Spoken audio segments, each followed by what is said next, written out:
നമ്മൾ മദീനയിലേക്ക് എത്തുമ്പോൾ മദീന റൗള ഷരീഫിന്റെ ചുറ്റുവട്ടത്തുള്ള 70,000 മലക്കുകൾ റൗളന്റെ അകത്തുള്ള ഹബീബായ സ്വല്ലല്ലാഹു അലൈഹി വസല്ലം തങ്ങളോട് പറയത്രേ, നബിയെ ആരാ വരുന്നത് നോക്കിയേ. നമ്മളെ പലതവണയായി മൂപ്പത്തിയുടെ സ്വലാത്ത, മൂപ്പരുടെ സ്വലാത്ത തങ്ങൾക്ക് നമ്മൾ എത്തിച്ചേക്കണം. അവരുടെ സലാത്തും സലാമും അല്ലേ നമ്മൾ കൊല്ലങ്ങളായി, പതിറ്റാണ്ടുകളായി ഇവിടത്തേക്ക് എല്ലാ ദിവസവും രാവിലെയും അല്ലെങ്കിൽ വൈകുന്നേരവും രാത്രിയൊക്കെ എത്തിക്കുന്നത്.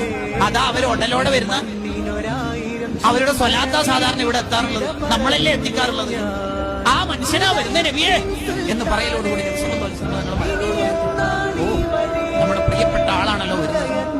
നിങ്ങൾ അവർക്ക് വേണ്ട വിധത്തിലുള്ള സ്വീകരണം, അവരെന്ത് ദുആ ചെയ്താലും ആമീൻ പറയണം.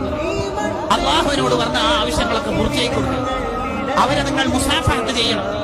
അവർക്ക് വേണ്ടതെല്ലാം ചെയ്തു കൊടുക്കണം.